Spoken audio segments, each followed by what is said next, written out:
பிந்து பிந்து இது ரெண்டோட ப்ரொனன்சியேஷன் பார்ப்போம். ஆ இங்கு இக்கு. இந்த பிந்து சந்திர பிந்து ஃபஸ்ட் லெட்டருக்கு அடுத்து இருக்குது, அதனால ஆ இங் இக்கு. இது எப்படி இங்காச்சுன்னா இந்த சந்திர பிந்துக்கு அடுத்து வர லெட்டர் எதில் இருக்குது? கா வர்க்கில் இருக்குது. கக்க கக ஙா. இந்த கா வர்க்கில் இருக்குது. இதோட லாஸ்ட் லெட்டர் என்ன? ஙா. இதோட மெய்யெழுத்து இங்கு. அந்த இங்கே தான் இங்கே சொல்லணும். இந்த லெட்டரோட கடைசி இந்த வர்க்கில் வர்ற கடைசி லெட்டரோட மெய்யெழுத்து ஞா, அதனால் இங்கு. ஆ இங் இக்கு. த சேம் இங்கே தா இன் இத்து. ஏன் இங்கே இன் வந்தது? இங்கே தா இருக்குது.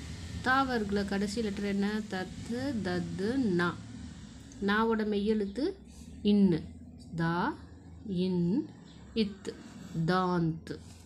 அதே பைங்கன். பை இங் கா இன் பைங்கன். இந்த பிந்துக்கு அடுத்து வர லெட்டர் என்ன? கா. க க க க ஙா. இந்த கா கா வர்க்கில் வருது. இதோட கடைசி எழுத்து ஞா.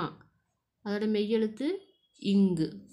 பை இங் கா இன் பைங்கன். பா இன் தா இர் பந்தர்.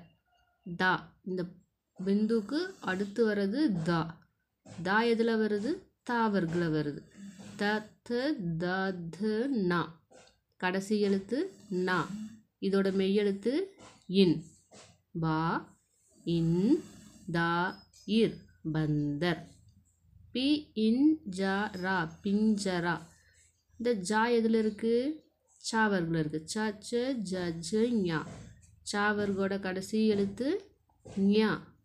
ஞாவோட மெய்யெழுத்து என்ன? இஞ்சு. பி இன் ஜா ரா பிஞ்சரா. இந்த எழுத்து தமிழ் எப்படி சொல்லுவோம்? இது சொல்லுவோம் ஞா. அதோட மெய்யெழுத்து இஞ்சு தானே? இஞ்சு பிஞ்சரா.